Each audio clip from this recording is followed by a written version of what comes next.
जी अस्सलाम वालेकुम वरहमतुल्लाहि वबरकातुहू। आज 4 नवंबर सोमवार का दिन 2024 का साल हमेशा याद रखा जाएगा। पाकिस्तान की तारीख में आज जो कुछ हुआ वो कल गुज़रे कल तक सोचा भी नहीं जा सकता था, वहमो गुमान में भी नहीं था। आज बड़ी बड़ी कानून साजियाँ हो गई हैं और सिर्फ 40 मिनट में कौमी असम्बली के हंगामा खेज इजलास 40 मिनट के इजलास में बड़ी बड़ी कानून साजियाँ हो गईं और वो कानून साजियाँ बाद में सेनेट ने भी मंजूर कर लीं। मतलब आज 4 नवंबर को सोमवार के दिन 2024 के साल में पीपल्स पार्टी और मुस्लिम लीग नून की हुकूमत ने कौमी असम्बली और सेनेट से कानून साजियाँ जो मंजूर करवाई हैं, उनके मुताबिक army chief, air chief, naval chief के ओहदे की मुद्दत 5 साल कर दी गई है, जो पहले 3 साल थी। और आगे भी सुनिए, 5 साल मिसाल के तौर पे आर्मी चीफ 5 साल मुकम्मल होने के बाद दोबारा 5 साल के लिए तैनात हो सकते हैं, और जब दोबारा 5 साल मुकम्मल होंगे तो उसके बाद 5 साल की एक्सटेंशन भी हो सकती है। जी हाँ, अगर इसको इस तरह करें कि अगर आर्मी चीफ 5 साल के लिए अब मुकर्रर हुआ करेंगे, जो भी आर्मी चीफ आएगा वो 5 साल के लिए मुकर्रर होगा। अगर 5 साल मुकम्मल हो जाते हैं तो उनकी दोबारा तकर्री भी हो सकती है, मतलब मज़ीद 5 साल, और जब वो 5 साल मुकम्मल होंगे तो मज़ीद 5 साल की एक्सटेंशन भी हो सकती है। मतलब एक आर्मी चीफ 15 साल तक आर्मी चीफ रह सकता है। और इस कानून साजी में 2019 में इमरान खान हुकूमत ने जो आर्मी चीफ की उम्र की हद 64 साल रखी थी, वो 64 साल उम्र की हद ख़त्म कर दी गई है। मतलब अब आर्मी चीफ 65 साल का भी हो सकता है, 70 साल का भी हो सकता है, 75 साल का भी हो सकता है। वाज़ेह रहे, इमरान खान हुकूमत में आर्मी चीफ को एक्सटेंशन देने और दोबारा तैनाती की कानून साजी की थी, और इस कानून साजी में आर्मी चीफ की उम्र की हद 64 साल की थी। मतलब जब आर्मी चीफ 64 साल का होगा तो वो खुद ब खुद रिटायर हो जाएगा। अब ये उम्र की हद जो 64 साल थी ये ख़त्म कर दी गई है।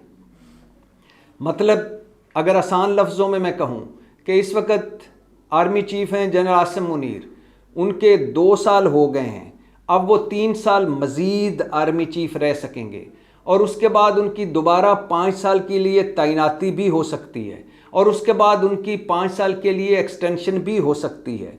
मतलब अगर वो आर्मी चीफ रहना चाहेंगे, हुकूमत उनको रखना चाहेगी, तो 2037 तक वो आर्मी चीफ रह सकते हैं। और यही नहीं कानून साजी हुई, इसके अलावा भी एक कानून साजी हुई है, बल्कि 2 कानून साजियाँ हुई हैं, कानून साजियाँ हुई हैं। एक, सुप्रीम कोर्ट में जजों की तादाद 17 से 34 कर दी गई है, और इस्लामाबाद हाई कोर्ट के जजों की तादाद 9 से 12 कर दी गई है। और एक अगली आइनी तरमीम या अगली कानून साजी भी होने जा रही है। कानून साजी ज़्यादा मुनासिब लफ्ज़ होगा, आइनी तरमीम तो इसको नहीं कहा जा सकता। अगली कानून साजी भी होने जा रही है। उसके मुताबिक एंटी टेररिज्म एक्ट 1997 में तरमीम भी आने वाली है, जिसके तहत किसी भी शख्स को शक की बुनियाद पर, शक ये है कि ये शख्स दहशतगर्दी कर सकता है, ये मुल्की मफाद के ख़िलाफ़ कोई काम कर सकता है, ये रियासत के ख़िलाफ़ हो सकता है, इस शक की बुनियाद पर किसी भी शख्स को 3 माह के लिए ज़ेर हिरासत रखा जा सकता है। और इन 3 माह की हिरासत को किसी अदालत में भी चैलेंज नहीं किया जा सकता। और अगर हुकूमत चाहेगी, अदालत चाहेगी, इंसदाद दहशतगर्दी एक्ट के तहत इन 3 माह को 6 माह में भी बढ़ाया जा सकता है। हाँ, 6 माह, जब 3 माह मुकम्मल होंगे तो बाकी अगले 3 माह की अदालत से मंजूरी लेना पड़ेगी। तो एक बार फिर बता दूं कि पाकिस्तान में अब कानून साजी हो चुकी है। कौमी असम्बली ने मंजूर कर ली है कानून साजी, सेनेट ने मंजूर कर ली है। आर्मी चीफ, एयर चीफ और नेवल चीफ की ओहदे की मुद्दत 5 साल कर दी गई। सुप्रीम कोर्ट के जजों की तादाद 34 कर दी गई। इस्लामाबाद हाई कोर्ट के जजों की तादाद 9 से 12 कर दी गई है। और इसके अलावा भी एक तरमीम हुई है, बल्कि ये एक एक्ट आर्डिनेंस आया था, supreme court practice and procedure ordinance, उसको कानून साजी का दर्जा दे दिया गया है। और उसमें 2 हिस्से हैं। एक हिस्सा है आइनी बेंच का, और इसको आज से जिस तरह के इस आइनी बेंच के इख्तियारात देखे और सुने जा रहे हैं, इस आइनी बेंच को आप आइनी अदालत कहें, एक अलहदा अदालत कहें तो ज़्यादा मुनासिब होगा। इस supreme court practice and procedure तरमीम जो है, एक्ट में तरमीम आई है, इसके मुताबिक सुप्रीम कोर्ट की बेख्तियार सुप्रीम कोर्ट की, जिसके अब चीफ जस्टिस याहिया अफरीदी जिन्हें हुकूमत ने लगाया, पार्लिमानी कमेटी ने लगाया है, बेख्तियार सुप्रीम कोर्ट की प्रैक्टिस एंड प्रोसीजर कमेटी में 3 रुकन होंगे। जस्टिस याहिया अफरीदी जो चीफ जस्टिस हैं, मंसूर अली शाह साहब जो सीनियर जज हैं, और मुनीब अख्तर साहब जो उनके बाद सीनियर जज हैं। लेकिन जब आइनी बेंच की तरफ आएगा, जो आइनी बेंच को कमेटी चलाएगी, उसमें सुप्रीम कोर्ट का चीफ जस्टिस होगा, मतलब जस्टिस याहिया अफरीदी होंगे, सीनियर जज होंगे, मतलब मंसूर अली शाह साहब भी होंगे, और आइनी बेंच का जो आइनी बेंच बनेगा उसका सबसे सीनियर जज इसका तीसरा रुकन होगा।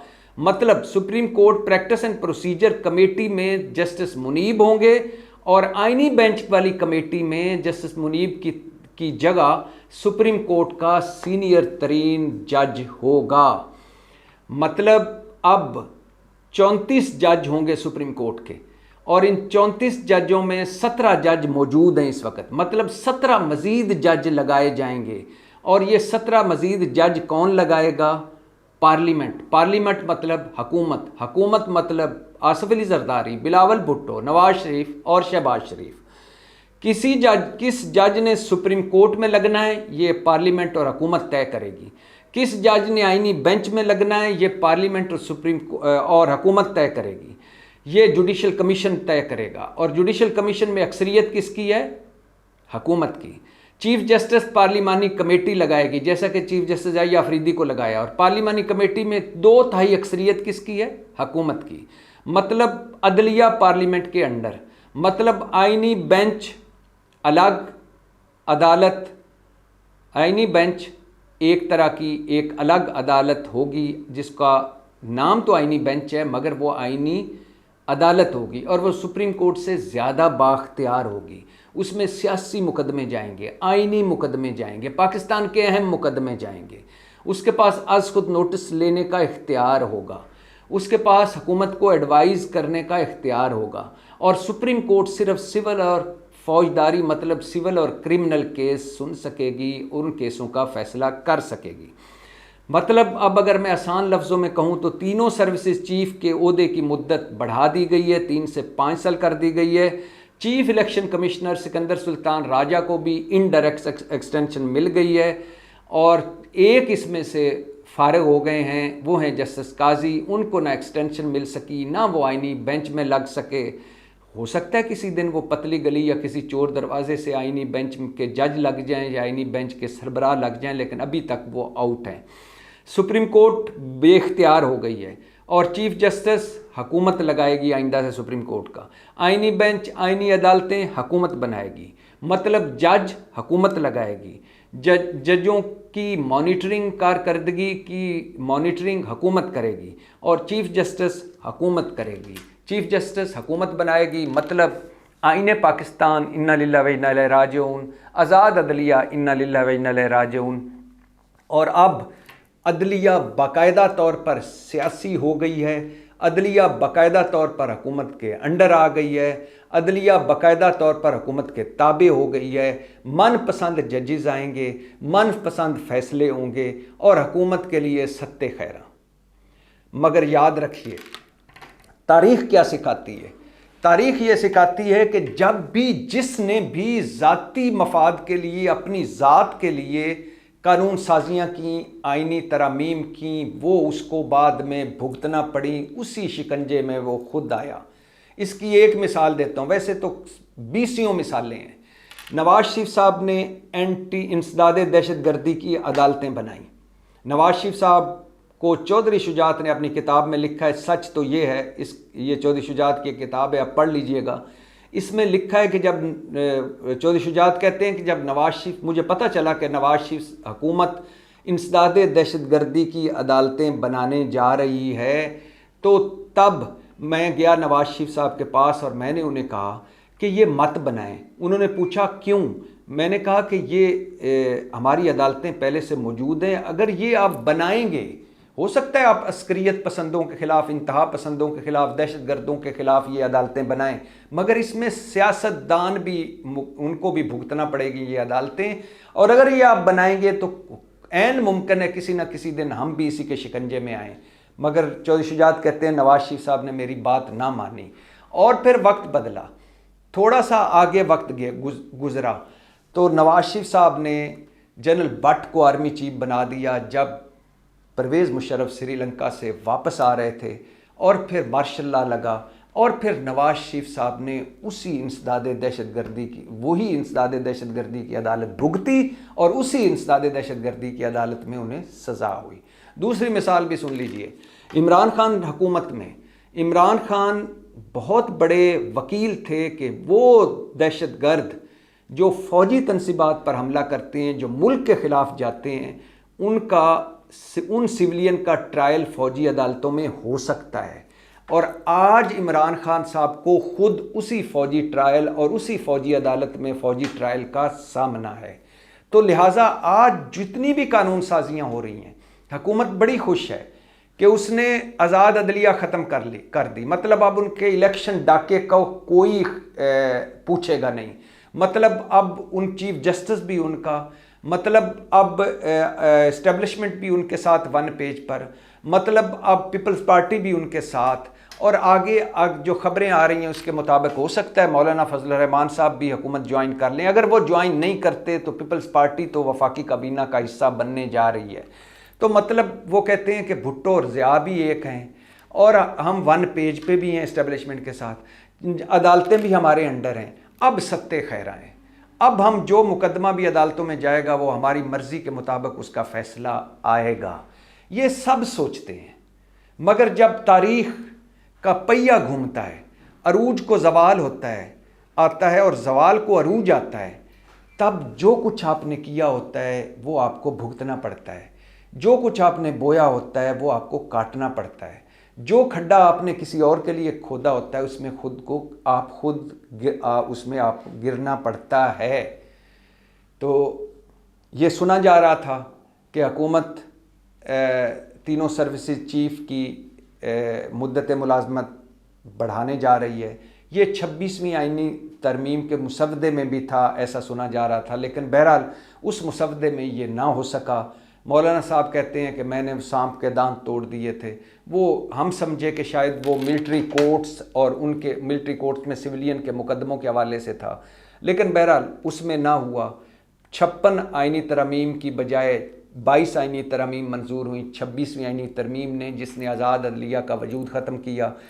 अब उसके बाद ये जो सुना गया था वो आज कानून साजी हो गई। आर्मी एक्ट में कानून साजी हुई है, नेवल एक्ट में कानून साजी हुई है, एयरफोर्स एक्ट में कानून साजी हुई है, और तीनों सर्विसेज चीफ को उनके ओहदे की मुद्दत 5 साल कर दी गई है। ये जब 5 साल ख़त्म होंगे तो अगर हुकूमत चाहेगी तो 5 साल की दोबारा तैनाती हो सकती है किसी भी आर्मी चीफ या नेवल चीफ या एयर चीफ की, और उसके बाद जब 10 साल हो जाएंगे तो हुकूमत एक 5 साल की और एक्सटेंशन भी दे सकती है। मतलब 15 साल तक नेवल चीफ भी रह सकता है, एयर चीफ भी रह सकता है और आर्मी चीफ भी रह सकता है। और सिकंदर सुल्तान राजा को भी एक्सटेंशन हो चुकी है। अब चीफ जस्टिस भी हुकूमत खुद लगाया करेगी। हुकूमत बहुत खुश है। हुकूमत ने आज कौमी असम्बली में बड़ा हंगामे हुए हुकूमत के ख़िलाफ़। शाहिद खटक और आज़म नज़ीर तारड़ में हाथापाई हुई, नारेबाजी हुई, एक दूसरे को गालियां दी गईं, सार्जेंट एंड आर्म्स को कौमी असम्बली में तलब किया गया। एक हंगामा खेज़ 40 मिनट। और मुझे जो सबसे बड़ा एतराज़ है, जो भी हुकूमत जब वक्त हुकूमत इक़्तिदार में होती है उसकी मर्ज़ी होती है कि वो जो कानून साजी करे। हमारे यहाँ 76-77 सालों में सारी कानून साजियाँ शख्सियात के इर्द गिर्द घूमती हैं, इससे अवाम का और मुल्क का कोई लेना देना नहीं होता। लेकिन कितना ही अच्छा होता कि हुकूमत जो भी कानून साजियाँ करने जा रही थी उसको इतनी जल्दबाजी में ना करती, इतने खुफिया तरीके से ना करती। कौमी असम्बली और सेनेट में कानून साजियाँ पास होती, सारे इस पर गुफ्तगू करते, टीवी चैनलों पर इस पर बात होती, सिविल सोसाइटी में इस पर राय ली जाती और फिर कानून साजियाँ और आइन में तरमीम होती, तो कोई हर्ज ना। वही करती जो हुकूमत ने करना था, क्योंकि हुकूमत को कौन रोक सकता है। जब कोई भी जब हुकूमत में होता है तो वो हवा के घोड़े पर होता है, उसकी बातों, उसकी बॉडी लैंग्वेज, उसकी चाल ढाल में फिरौनियत झलकती है और उसको लगता है कि बाकी सारे बेवकूफ़ हैं, अक्लमंद मैं ही हूँ। तो बहुत हंगामा खेज दिन रहा, बड़ा अहम दिन रहा, बड़ा अहम दिन निकला ये, और बड़ा तारीख़ में एक याद रखा जाने वाला दिन निकला पाकिस्तान की तारीख़ में। इस दिन को तारीख़ किस तरह याद करेगी, किन लफ्ज़ों में याद करेगी, ये तारीख़ तय करेगी। लेकिन आज का दिन 4 नवंबर सोमवार का दिन 2024 का साल बड़ा अहम, बड़ा यादगार और हमेशा याद रखा जाने वाला दिन रहेगा। और आज वो कुछ हुआ जिसकी इतनी जल्दी तवक्को नहीं थी। ये सब कुछ इतनी जल्दी हो जाएगा ये वहमो गुमान में नहीं था। पाकिस्तान जिंदाबाद।